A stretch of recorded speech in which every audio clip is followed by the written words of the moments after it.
Hello everyone, ఇలాంటి videos ముందుగా కావాలి అనుకుంటే వెంటనే మా ఛానల్ని సబ్స్క్రైబ్ చేసుకోండి. అప్కమింగ్ రివ్యూలోకి వెళ్ళిపోదాం. అమ్మయ్య, స్వప్నని ఇరికించేస్తాను అని చెప్పి పక్కకి తిరుగుతుంది రుద్రాని. ఎదురుగా అనామిక కనిపిస్తుంది. ఓ నువ్వా, భయపడ్డాను అనగానే దేనికి అని అంటుంది అనామిక. అదే కావ్యో ఏ స్వప్నం అయితే ఈరోజు నా బతుకు బస్టాండ్ అయిపోయేది అనగానే, అంటే మీ బతుకు బస్టాండ్ కాకుండా మీరు జాగ్రత్త పడతారు, అదే వేరే వాళ్ళ బ్రతుకులు ఎలాగున్నా సరే లేనిపోని ఐడియాలు ఇస్తూ మీరు పబ్బం గడుపుకుంటారు అనగానే, అనామిక ఏం మాట్లాడుతున్నావు, నేనలా ఎందుకు పబ్బం గడుపుకుంటాను అనగానే, మరేంటి నాకు తప్పుడు సలహా ఇచ్చి ఇంట్లో వాళ్ళందరూ నా వైపు గుర్రుగానే కాదు, అసలు నేనంటే ఒక పురుగును చూసినట్టు చూసేలా చేసింది మీరే కదా. కళ్యాణ్కి దగ్గరవ్వాలని ఏదో మిమ్మల్ని ఐడియా తీసుకుంటే కళ్యాణ్ ఇప్పుడు నా ప్రేమని నన్ను మర్చిపోయే పరిస్థితికి వచ్చాడు.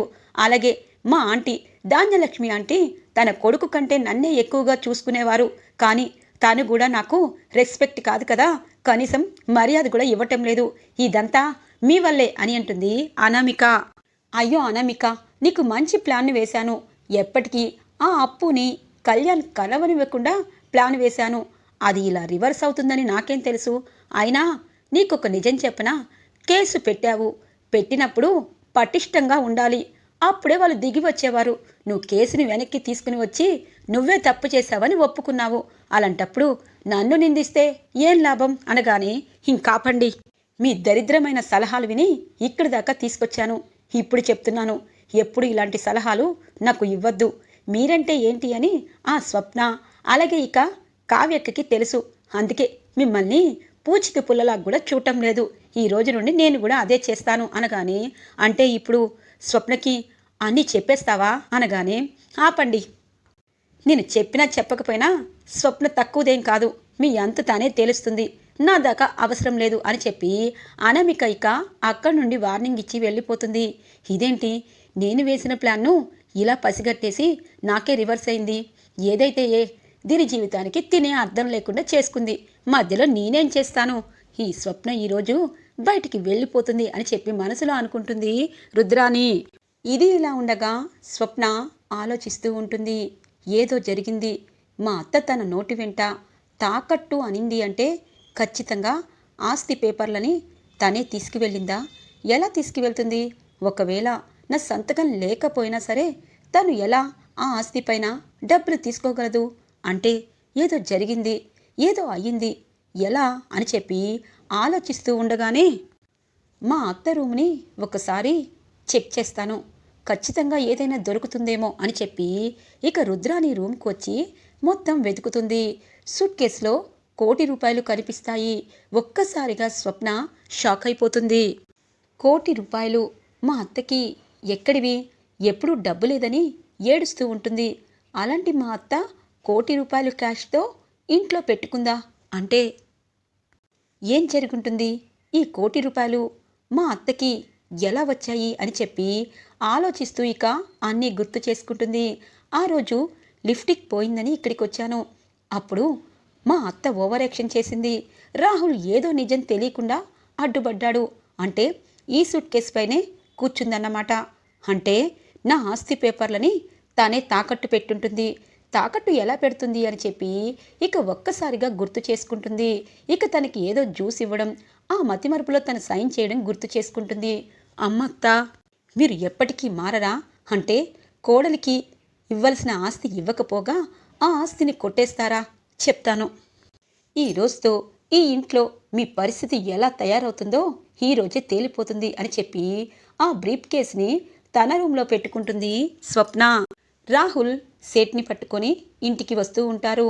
ఏంటి సేటు, ఫోన్ లిఫ్ట్ చేయటం లేదు అనగానే, అర్జెంటు పని మీద వెళ్తున్నాను, ఇంతకీ మీరు నాకు ₹1,25,00,000 ఇస్తున్నారా అనగానే, అయ్యో ఆ ఛాన్స్ కోసమే ఎదురు చూసినట్టు ఉన్నావు, ఇవాళ నువ్వు నక్కతోక తొక్కినట్టే, రా ఇంటికి ఖచ్చితంగా ₹1,25,00,000 ఇచ్చి ఆ పత్రాలు మా స్వప్నే తాకట్టు పెట్టిందని చెప్పు అనగానే, పద పద అని చెప్పి ఇక సేటు అలాగే రాహుల్ ఇంటికి చేరుకుంటారు. చూడు సేటు, నేను నీతో పాటు వస్తే నా పెళ్ళానికి డౌట్ వస్తుంది, అందుకే నువ్వు వెళ్ళు, ఒక 10 నిమిషాల తర్వాత నేనొస్తాను అని అంటారు రాహుల్. సరే అని చెప్పి సేటు దుగ్గిరాల ఇంటికి వస్తారు. సేట్ని చూడగానే అందరూ షాక్ అవుతారు. ఇందిరాదేవి అంటారు, సేట్ గారు ఏంటి ఇలా వచ్చారు, ఏమైంది? మేము గోల్డ్ ఆభరణాలే చేయిస్తాము, మేము మీ దగ్గరికి రావాల్సిన అవసరం లేదు, మీరు మా దగ్గరికి వచ్చారు అంటే ఏదో అత్యవసరమే అనగానే, నమస్కారం అమ్మగారు, నమస్కారం బాబుగారు, అందరూ ఇంట్లోనే ఉన్నారు కదా, మీ కోడలు స్వప్న గారితో నాకు పని ఉంది అనగానే ఒక్కసారిగా అందరూ ఉలిక్కి పడతారు. అనామిక మనసులో అనుకుంటుంది, నా 2 చెంపలు వాయించావు కదవే, ఇప్పుడు అందరి ముందు దోషిలా నిలబడతావు, నిన్ను దోషిలా చూడాలి అని చెప్పి మనసులో అనుకుంటుంది అనామిక. ఇక రుద్రాని హ్యాపీగా ఫీల్ అవుతూ ఉంటుంది. ఇటువైపు అపర్ణాదేవి అలాగే ధాన్యలక్ష్మి కంగారు పడుతూ, స్వప్నతో మీకేం పని అని అంటుంది ధాన్యలక్ష్మి. అమ్మా, ఈ ఇంటి కోడలి గారు నా దగ్గర ఆస్తి పేపర్లు పెట్టి 1,25,00,000 డబ్బు అప్పుగా తీసుకున్నారు అనగానే అందరూ ఒక్కసారిగా ఉలిక్కి పడతారు.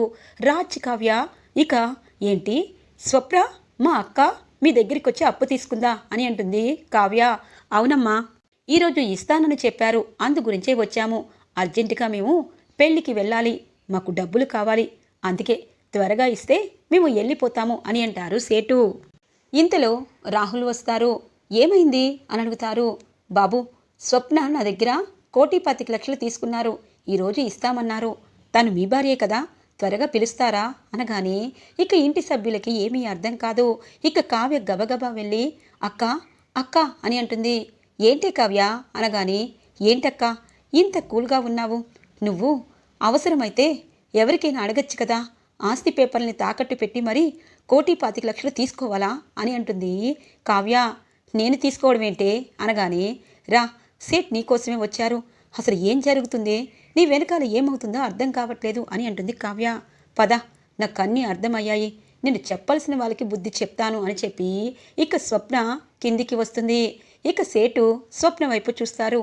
ఏంటి సేటు, నేను మీ దగ్గరికి వచ్చి ఆస్తి పేపర్లపై సంతకం చేసి 1,25,00,000 తీసుకున్నానంటారు, అంతేనా అని అంటుంది స్వప్న. అవునమ్మా, ఈరోజు ఇస్తానన్నారు కదా అనగానే, నేను 1,25,00,000 తీసుకోలేదే, 1,00,00,000 రూపాయలే తీసుకున్నాను అని అంటుంది. ఒక్కసారిగా ఇంట్లో వాళ్ళందరూ షాక్ అవుతారు. ఇదేంటి తీసుకున్నాను అంటుంది అని చెప్పి రాహుల్ రుద్రాని ఒకరి ముఖాలు ఒకరు చూసుకుంటూ ఉంటారు.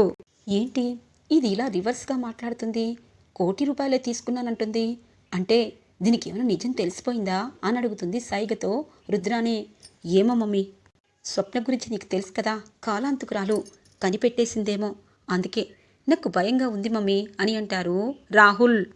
అదేంటి మేడం, 1,25,00,000 తీసుకొని 1,00,00,000 రూపాయలు అంటారేంటి అనగానే, మరి 1,00,00,000 రూపాయలకు మీరు రాశారో 1,25,00,000కి మీరు రాశారు అన్నది నాకు క్లారిటీ లేదు, నాకు మాత్రం 1,00,00,000 రూపాయలే కనిపించింది, తీసుకొస్తానుండండి అని చెప్పి కిందికి బ్రీఫ్ కేసుని తీసుకొస్తుంది స్వప్న. ఒక్కసారిగా రాహుల్ రుద్రాని షాక్ అయిపోతారు. అమ్మో మమ్మీ, తెలిసిపోయింది, నేను ఇరుక్కుంటాను అని అంటూ ఉంటారు భయపడుతూ.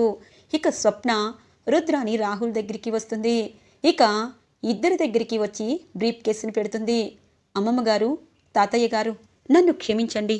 ఎందుకమ్మా స్వప్న, నువ్వు ఎందుకు ఇంత అప్పు చేశావు, దేనికోసం, అవసరమైతే మాకు చెప్పాలి కదా, అది 1,25,00,000కి నువ్వు తాకట్టు పెట్టావు, కానీ అది చాలా ఎక్కువగా ప్రాపర్టీ ఉన్న రేటు వచ్చిన ప్రాపర్టీ, అలాంటి ప్రాపర్టీని ఇలా ఎవరికీ తెలియకుండా తాకట్టు పెట్టడం ఎంతవరకు సబబు, కనీసం నీ భర్తకి అత్తకి కూడా చెప్పలేదు అని అంటారు ఇందిరాదేవి.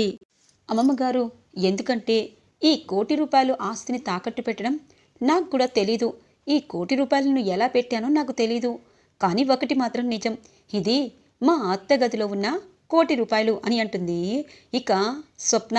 ఒక్కసారిగా అందరూ ఉలిక్కి పడతారు. చెప్పండి సేట్జీ, ఎందుకు ఇలా అబద్ధం ఆడుతున్నారు, మీకు కూడా ఒక కూతురు ఉంటుంది కదా, ఆ కూతుర్ని కూడా ఇలా అబద్ధాలు చెప్పి మభ్యపెట్టి ఏదో ఒక డబ్బు ఆశకి తనని కూడా ఇలాగే ఇబ్బంది పెడతారా, నేను మీ కూతురు లాంటి దాన్ని, నిజంగా మీ షాపుకి వచ్చి నేను 1,25,00,000 రూపాయలు అప్పు తీసుకున్నానని ఎక్కడైనా ఉందా, సీసీ ఫుటేజ్ ఉందా అని అడుగుతుంది. అమ్మా అలా అంటారేంటి అనగానే, ఆపండి, సేట్జీ అంటే ఎక్కడ ఉన్నా బ్యాంకుల్లో కానీ అలాగే ప్రైవేట్లో కానీ డబ్బులు లేకపోతే సండే రోజు కూడా మీ షాపుకి వచ్చి తాకట్టు పెట్టి డబ్బులు తీసుకుంటారు, అంటే వడ్డీ ఎక్కువైనా సరే నమ్మకంగా డబ్బులు ఇస్తారు. అలాంటి మీరు ఎందుకు ఒక ఆడపిల్ల పైన అబండాలు వేస్తున్నారు? ఇకపై మీ నమ్మకం అంతా మీ షాపు, మీ మాటపైనే ఉంటుంది. ఇప్పుడు నిజం చెప్పండి, నేను తీసుకున్నానా మీ దగ్గర డబ్బులు, లేకపోతే ఇతను తీసుకున్నాడా, ఈవిడ తీసుకుందా అని అడుగుతుంది స్వప్న. ఇక సేఠ్జీ వణికిపోతూ, నన్ను క్షమించాలమ్మా, మీ ఫ్యామిలీ గొడవల్లో నన్ను లాగద్దు. ఇదిగో రాహులే వచ్చి పత్రాలను పెట్టి 1,25,00,000 ఇవ్వమన్నాడు. 25,00,000 మీకు లాభం అన్నాడు. 1,00,00,000 రూపాయలు తీసుకొని వచ్చాడు. అంతవరకు నాకు తెలుసు. ఇదిగోండి, నాకు వడ్డీ వద్దు, అసలు వద్దు. మీ కుటుంబంతో నేను పెట్టుకోవాలనుకోవటం లేదు. నాకు 1,00,00,000 రూపాయలు నాకు ఇస్తే మీ ఆస్తి పేపర్లని మీకు ఇచ్చేస్తాను అని చెప్పి ఇక అందరికీ నమస్కారం చేసి క్షమించమని ఇక స్వప్న ఆస్తిని తన చేతిలో పెట్టి 1,00,00,000 రూపాయలని తీసుకెళ్లి వెళ్ళిపోతారు ఇక సేఠ్జీ. ఇక అందరూ రుద్రాని రాహుల్ వైపు చూస్తూ ఉంటారు. ఇక అమ్మమ్మ గారు, తాతగారు, చి ఎందుకు రుద్రాని, ఎందుకు రాహుల్ ఇంకా ఇంతగా నీచానికి దిగజారిపోతున్నారు? ఇంటి కోడలిపైన ఇంతగా మీకు ఇంతగా చేస్తారా? తన్ని అవమానిస్తూ తన్ని ఇరుకున పెట్టి ఇలా మీ పబ్బం గడిపించుకుంటారా? ఇదే లాస్ట్ అండ్ ఫైనల్ వార్నింగ్ ఇస్తున్నాను. ఇలాంటి పనులు ఇంకొకసారి చేస్తే స్వప్నని ఇంటి నుండి గెంటేయను, నిన్ను రాహుల్ని ఇంటి నుండి గెంటేస్తాను అని చెప్పి అంటారు ఇందిరాదేవి. అందరూ రుద్రాని రాహుల్ని ఆశయించుకుంటూ అక్కడి నుండి వెళ్ళిపోతారు. ఇది ఇలా ఉండగా ఇక కావ్య రాజ్ని అడగాలని బొకే తీసుకుని వస్తూ ఉంటుంది. రాజ్కి ఈలోపు ఫోన్ చేస్తారు ఒక ఆమె. ఇక ఫోన్లో మాట్లాడుతూ ఉంటారు. ఎందుకు ఇలా నన్ను టార్చర్ చేస్తున్నారు? నేనేం పాపం చేశాను అని అంటారు రాజ్. మీరు అర్జెంటుగా డబ్బులు ఇవ్వకపోతే ఖచ్చితంగా అందరికీ కొన్ని నిజాలు చెప్పేస్తాను అని అంటూ ఉంటారు అవతల వ్యక్తి. ఇక రాజ్ టెన్షన్ పెడుతూ బాబుని బెడ్ పైన వేసి కిందికి వస్తారు. ఏంటి రాజ్, ఏమైంది నాన్న అని అంటారు సుభాష్. డాడీ, నాకు అర్జెంటుగా 10 లక్షలు కావాలి.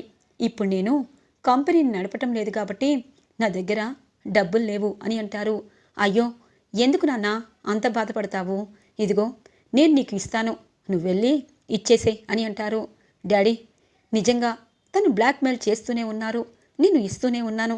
కానీ ఎందుకు డాడీ నాకే ఇలా అవుతుంది అని అంటారు. చూడు నాన్న, ఇంటి పరువు ప్రతిష్ట కాపాడడం కోసం నువ్వు ఏదైనా చేస్తున్నావు. అందుకే ఆ భగవంతుడు నిన్ను పరీక్ష పెడుతున్నారు. ఈ 10 లక్షలు ఇచ్చేసిరా అని అంటారు సుభాష్. ఇక రాజ్ 10 లక్షల రూపాయలు తీసుకొని ఒక ప్లేస్కి వెళ్తూ ఉంటారు. కావ్య ఇదంతా విని అంటే ఏదో జరుగుతుంది, ఈరోజు ఖచ్చితంగా తన్ని చూడాలి, ఎందుకు వీళ్ళు ఇంతగా నాటకాలు ఆడుతున్నారు అన్నది తెలుసుకోవాలి, ఆయనకి నా మీద ప్రేమ ఉన్నా ఎందుకు బయట పెట్టడం లేదు అని చెప్పి రాజ్ కార్ని ఫాలో అవుతూ ఉంటుంది కావ్య. ఇది ఇలా ఉండగా రాజ్ కారును ఆపి బ్రీఫ్ కేస్తో ఎదురు చూస్తూ ఉంటారు. కావ్య కరెక్ట్గా అక్కడికి చేరుకుంటుంది. అసలు ఈరోజు ఆ బాబుకి తల్లి ఎవరు అన్నది తెలిసిపోతుంది అని ఎదురు చూస్తూ ఉంటుంది కావ్య. ఇంతలో ఒక ఆమె అక్కడికి వస్తుంది. తనని చూడగానే కావ్య షాక్ అయిపోతుంది. రాజ్ తనని చూస్తూ ఎందుకు బ్లాక్మెయిల్ చేస్తున్నావు అని అడుగుతారు. బ్లాక్మెయిల్ చేయటం లేదు, మీరు ఒక రహస్యాన్ని దాస్తున్నారు, అది నేను క్యాష్ చేసుకుంటున్నా అని అంటుంది.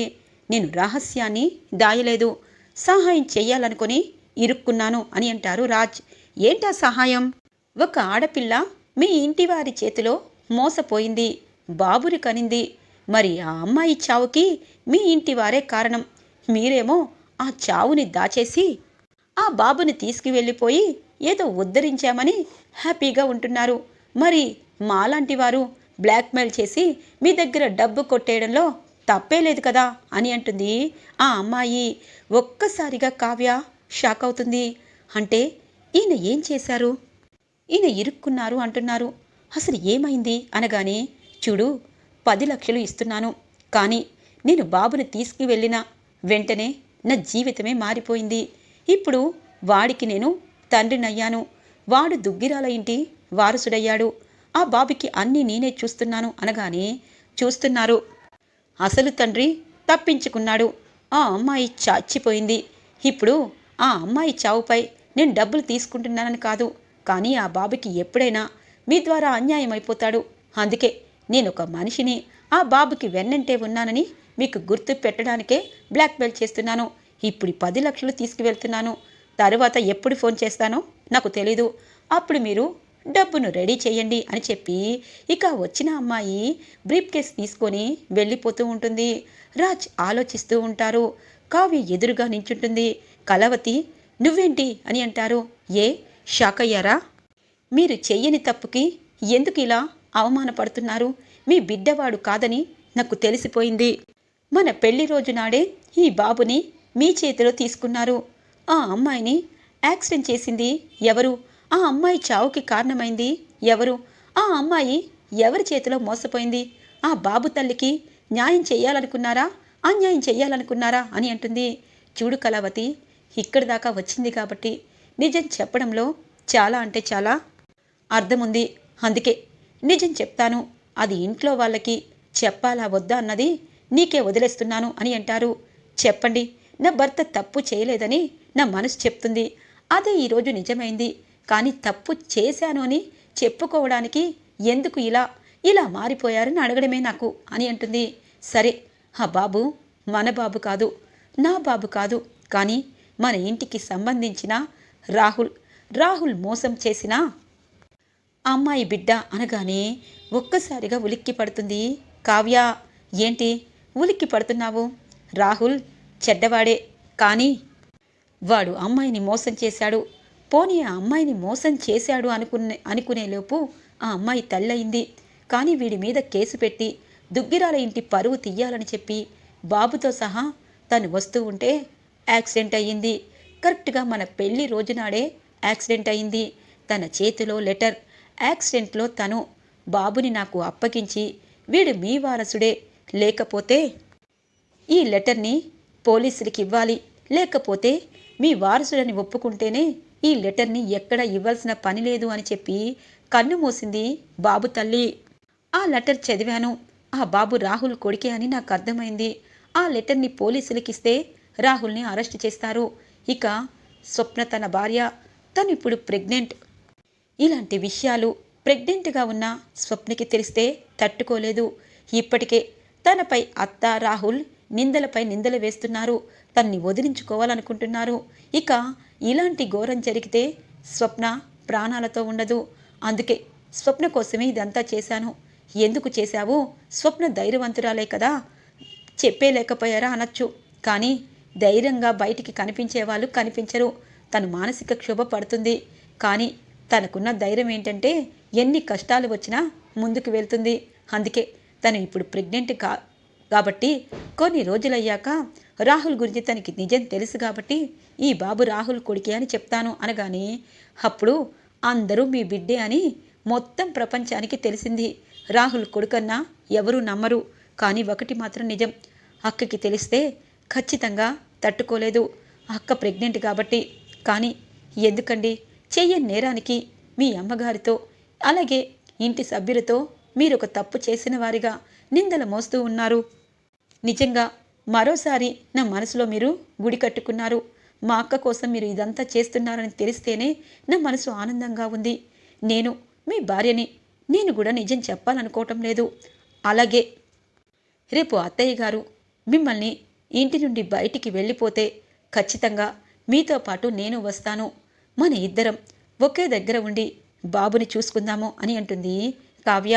ఇక రాజ్ కావ్య వైపు చూస్తూ హ్యాపీగా నవ్వుతూ ఉంటారు. ఇక కావ్య కూడా తనతో పాటు నవ్వుతూ ఉంటుంది. ఈరోజు ఎపిసోడ్ ఇలా ఇంట్రెస్టింగ్గా ఎండ్ అవుతుంది ఫ్రెండ్స్. రాబోయే ఎపిసోడ్స్ కోసం మా ఛానల్ని సబ్స్క్రైబ్ చేసుకోండి. Thanks for watching friends.